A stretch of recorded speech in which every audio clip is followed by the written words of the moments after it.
ने अभी एक स्टेटमेंट देखी केजरीवाल साहब की। उन्होंने कहा बांग्लादेश में इलेक्शन होते हैं, शेख हसीना वाजिद पूरी अपोजिशन को जेल में डाल देती है।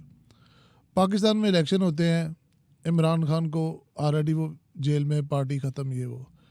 अब वो कहता है कि इंडिया को भी आप बांग्लादेश और पाकिस्तान बना रहे हैं। खान साहब, कितनी हकीकत है इस चीज़ के अंदर? या दो चीज़ें। केजरीवाल जो अपने हवाले से बात करते हैं कि इलेक्शन हो रहे हैं, तो केजरीवाल बेचारे को अंदर कर दिया गया। दिल्ली का वो चीफ मिनिस्टर, आम आदमी पार्टी का सरबराह, उसको अंदर कर दिया। पाकिस्तान में इमरान खान को एग्जैक्टली इलेक्शन कैंपेन से पहले अंदर नहीं किया। राइट। इमरान खान को जब अंदर किया था उस वक्त वो आपको भी नहीं पता था, मुझे भी नहीं पता था कि इस मुल्क में इलेक्शन होने हैं कि नहीं होने। सही कह रहे हैं, बिल्कुल ठीक सही है कह रहे हैं। हसीना वाजिद की अगर आप बात करते हैं, शेख हसीना वाजिद, हाँ, ये शेख मुजीबुर रहमान की बेटी है। राइट।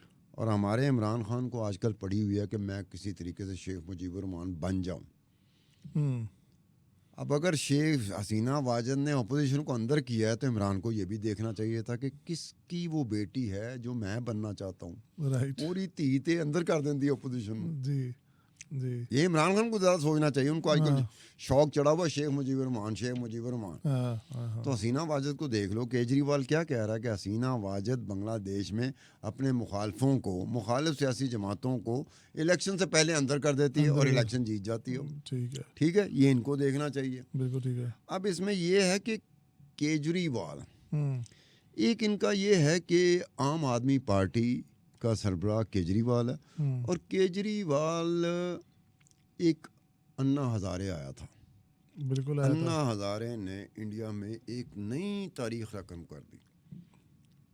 साधु सा बंदा, हाँ जी, सफ़ेद कपड़े पहनता, सफ़ेद टोपी पहनता, बिल्कुल। कहीं से वो नेता नहीं लगता था, हाँ, बड़ा फेमस कैरेक्टर था। लेकिन वो लोगों के दिल जीत गया। किस पे? उसने कहा यार मैं दिल्ली में बैठा हूँ, ये करप्शन ने क्या, करप्शन के खिलाफ उसने कैंपेन चला दी। उसने कहा मैं इलेक्शन में नहीं, ना मैं इलेक्शन में आऊँगा। ये करप्शन क्या कर रहे हो, इस मुल्क का क्या आपने सत्यानाश कर सही दिया। सही। ये केजरीवाल उनके जो पैरोकार थे ना, उनमें आता था। Right right. उसके बाद केजरीवाल ने आम आदमी पार्टी बना दी। आम आदमी पार्टी मकबूल हुई, और फिर ये लगा, नरेंद्र मोदी को भी लगा, बीजेपी को भी लगा कि हो सकता है हम कांग्रेस से निपट चुके। लेकिन दो मुसीबतें सर पे खड़ी हैं। एक केजरीवाल मुसीबत के सूरत में खड़ा है, और एक ममता बनर्जी, वेस्ट बंगाल की चीफ मिनिस्टर। ये दो का खतरा नरेंद्र मोदी और बीजेपी को है कि अगर इंडिया में से ये दो ऐसी फोर्सेस हैं सियासी जो ऊपर आती हैं तो उसको चैलेंज जो करें। अगर ऊपर आ गई ना, दैट्स ट्रू, दैट्स तो ट्रू। वो हो जाएगा। अब उसमें केजरीवाल का था कि करप्शन के हवाले से पहले दिन का नारा इनका। हाँ, इन्होंने क्या किया, अब ये बोथ साइड्स ऑफ स्टोरीज जैसे कहते हैं ना, हमें वैसे मीडिया को हमेशा both sides of the stories, दोनों एस्पेक्ट सामने रखने चाहिए। राइट। डंडी नहीं मारनी चाहिए कि आप बीजेपी की तरफ चले गए या बीजेपी के मुखालफों की तरफ चले गए। अब ये पॉलिसी थी शराब की पॉलिसी, उसे लिकर पॉलिसी कह लो, उसे एक्साइज पॉलिसी कह लो, दिल्ली की। राइट। ये 2021-22 की थी। इसमें हुआ ये था कि प्राइवेटाइज किया गया शराब की फरोख्त को। राइट। ठीक है, इसमें कंपनियां आई।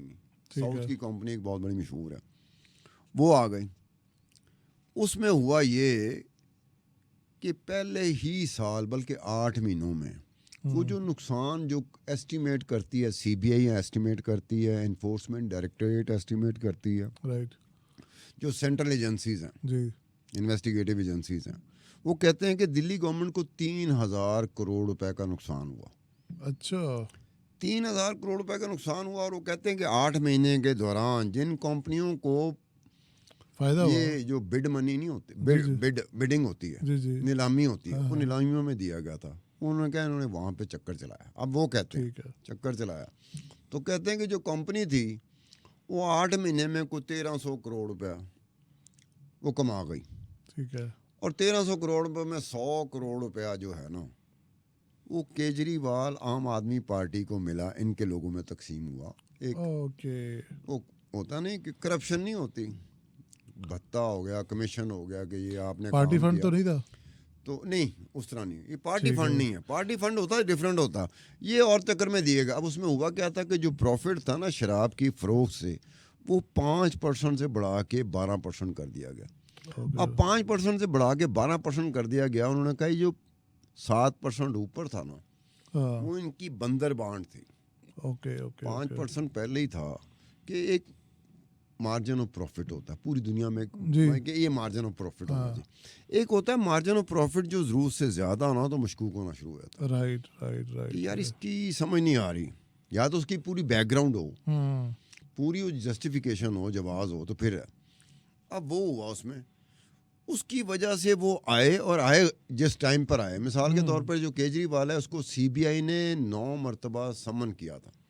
समन करना किसी भी वफाकी तहकीकाती इदारे के लिए, सीबीआई के लिए या इन्फोर्समेंट डायरेक्टरेट के लिए, एक आप मुझे समन करें ना एक दफ़ा, तो खुदाई कसम हमें भागते भागते हमारी पसलियाँ, पाँव थकना तो दूर की बात है, हमारी पसलियाँ भी थक जाए, हम पहुँचने की कोशिश करेंगे। बिल्कुल ऐसी है, बिल्कुल ऐसी है। केजरीवाल 9 मरतबा समन किया गया, नहीं गया। ठीक है। ये अदालत में घुसता था premature, before arrest, preemptive bell.